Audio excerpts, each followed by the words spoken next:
दुष्काळावर मात करण्यासाठी सुरू झालेली जलयुक्त शिवार चळवळ आता खऱ्या अर्थानं लोक चळवळ बनल्याचं दिसून येत आहे। यवतमाळ जिल्ह्यातल्या उमरखेडमध्ये दुष्काळामुळे समाजातल्या सगळ्या स्तरातले नागरिक एकवटलेत। गावाजवळच्या अंबुना तलावात लोक सहभागातून गाळ काढण्याचं काम सुरू आहे। यातून शेतीला सुपीक माती मिळते तर तलावातील पाण्यासाठीची क्षमता मोठ्या प्रमाणात वाढू लागली आहे। या कामाची पाहणी करण्यासाठी आज आपण यवतमाळ जिल्ह्यात जाणार आहोत। यवतमाळ जिल्ह्यातल्या उमरखेड शहरापासून अवघ्या 2 किलोमीटर अंतरावर 112 एकरांवर पसरलेला इंग्रजकालीन तलाव आहे। गेल्या 117 वर्षात या तलावातून गाळ काढण्याची संधी मिळाली नव्हती। यंदाच्या दुष्काळानं उमरखेडकरांना ही संधी दिली आहे। या संधीचा फायदा घेत गावातले उच्च शिक्षित डॉक्टर, वकील, अभियंते एकत्र आले आणि त्यांनी अंबोना कृती समितीची स्थापना केली। यातून तलावातला गाळ काढण्याच्या कामाला सुरुवात झाली आहे। महाराष्ट्र सरकारने एक महत्त्वाकांक्षी योजना हाती घेतली, जलयुक्त शिवार, आणि त्याच माध्यमातून पूर्वी सुद्धा होती महात्मा फुले जलभूमी अभियानाअंतर्गत जे आपण जेसीबी मशीनला डिझेल देऊन या ठिकाणी शेतकऱ्यांना इतक्या चांगल्या प्रतीचा आपण या ठिकाणी गाळ देतो। तर माझ्या माहितीप्रमाणे आमच्या अंबोना तलावातून आम्ही पहिल्यांदा सर्व उमरखेड शहरवासी एकत्र आलो। या विभागाचा लोकप्रतिनिधी म्हणून पुढाकार घेतला आणि या ठिकाणचे सर्व व्यावसायिक असतील, व्यापारी असतील, यांनी स्वतः पुढाकार घेऊन या ठिकाणी अंबोना तलाव कृती विकास समिती या ठिकाणी गठीत केली आणि कुठलीही शासनाची वाट न पाहता संपूर्णपणे लोकसहभागातून या ठिकाणी हे गाळ काढण्याचं काम चालू आहे। आपण जे पाहता तर रोज साधारणतः अवरेज एक 700 ट्रिप या ठिकाणाहून गाळ जातो आणि माझ्या माहितीप्रमाणे मी कृषी अधिकारी आणि इतर लोकांसोबत बैठका केल्या तर जवळपास 200 हेक्टर जमीन ही सुपीक होईल आणि हा गाळ एवढा अप्रतिम क्वालिटीचा आहे की याच्यातून 200 हेक्टरवर आपल्याला तात्काळ पिकाच्या वृद्धीमध्ये 30% वाढ झाली आपल्याला तात्काळ दिसेल। अंबोना या 100 वर्षांपूर्वीच्या तलावात मोठ्या प्रमाणात गाळ साचला होता। हा गाळ काढण्याचं काम आता सुरू झालंय।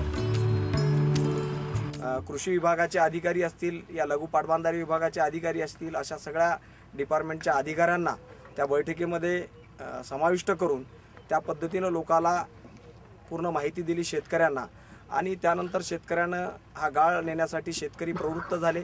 शेतकऱ्यांना प्रवृत्त करण्यासाठी 15 किलोमीटरच्या एरियामध्ये आम्ही जाहिरातीद्वारे ऑटो रिक्षाद्वारे प्रचार केला।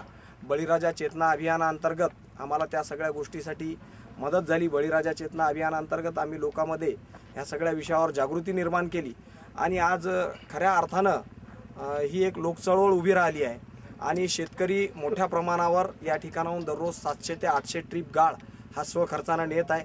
या सगळ्या कार्यामध्ये आम्हाला सुरुवातीला या भागातील शेतकरी, या भागातील डॉक्टर, या भागातील वकील, या भागातील इंजिनियर, या भागातील व्यापारी अशा लोकांची मोठ्या प्रमाणावर लोकसहभागात मदत झाली।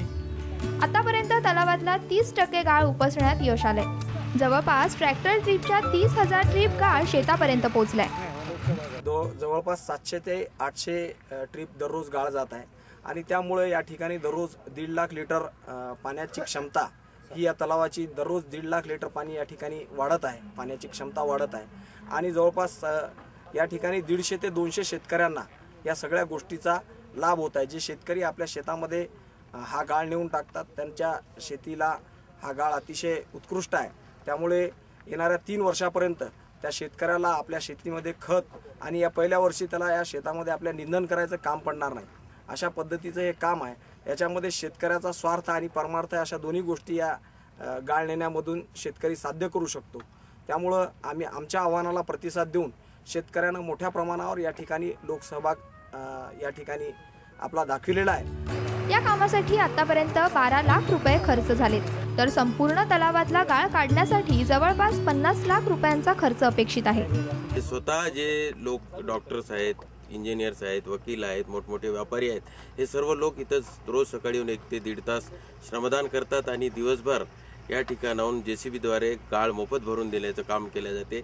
शेतकऱ्यांना हा गाळ आपल्या शेतीपर्यंत नेण्यासाठी जो फक्त वाहतूक खर्च करावायचा आहे तो वाहतूक खर्च तसं मी आत्तापर्यंत जवळपास या मागच्या 4 वर्षात 2300 ट्रिप गाळ नेला, परंतु मागच्या वर्षी मला 450 रुपये प्रति ट्रिप प्रमाणे इथून माझ्या शेतीपर्यंत गाळ नेण्यासाठी खर्च आला।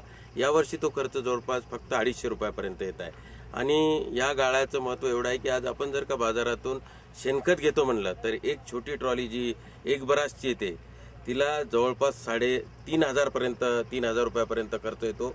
परंतु आंबोना तलावातला गाळ जर का नेला तर तो शेणखताचंच काम करतो आणि जवळपास 5 वर्षापर्यंत आपली शेती अतिशय चांगल्या पद्धतीनं सुपीक पद्धतीनं उत्पन्न वाढवून देऊ शकते। आणि हे जर का गाळ टाकलं तर कुठलेही रासायनिक खत त्या ठिकाणी वापरण्याचं कारण नाही। या तलावातील गाळ काढल्यानंतर 15 फूट खोली वाढणार असून त्यामुळे तलावात होणाऱ्या जलसाठ्याचा फायदा परिसरातील विहिरी आणि बोरवेल्सला होणार आहे। यामध्ये निघालेल्या गाळामुळे हजारो एकर जमीन सुपीक देखील होणार आहे। स्थानिक आमदार राजू नजरधनेंनी या कामासाठी एक टीम तयार केली आहे। अनेक जण यामध्ये श्रमदानही करतात। अशिक्षितांबरोबर उच्च शिक्षित देखील या कामासाठी पुढे आले। शहरापासून अगदी 2 किलोमीटरवर असलेला हा आंबोना तलाव, या तलावात जेव्हा जेव्हा पाणी असतं तेव्हा तेव्हा उंबरखेड शहराचा वॉटर टेबल, पाण्याची पातळी ही निश्चितच वर असते।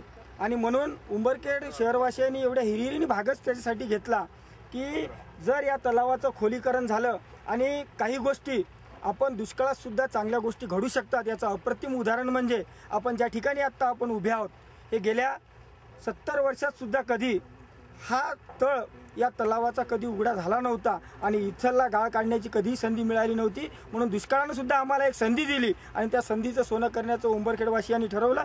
निश्चितच उंबरखेड शहराला भविष्यात या तलावात साचलेल्या पाण्याचा पातळी वाढवण्यासाठी फार मोठा फायदा होईल। आणि आमच्या उंबरखेड शहरालगत एक लोणाडी आणि एक लेंडी नावाची जे 2 नाले आहेत, तो आमच्या उंबरखेड शहराला असलेला फार मोठा नेकलेस आहे।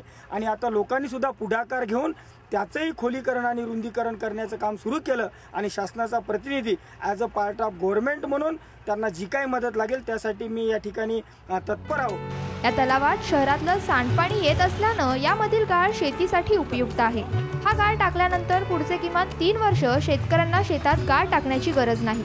बऱ्याचदा स्वप्न पाहतो की यावर्षी चांगला पाऊस होईल, आपल्याला बरंच मदत होईल, तर सहसा आजच्या यूथनी किंवा यंगस्टरनी हे असे स्वप्न न पाहता अशीच लोकसहभाग किंवा लोक चळवळमधून सहसा निधी जमा करून जे काही आपल्या परिसरात असे छोटे मोठे तलाव असतील त्या तलावाची स्वतः मेहनत घेऊन खोलीकरण करावे, जेणेकरून पुढील येणाऱ्या काळामध्ये आपल्याला किंवा आपल्या येणाऱ्या समोरच्या जनरेशनला या गोष्टीचा फार अडचण होऊ नये किंवा परेशानी होऊ नये।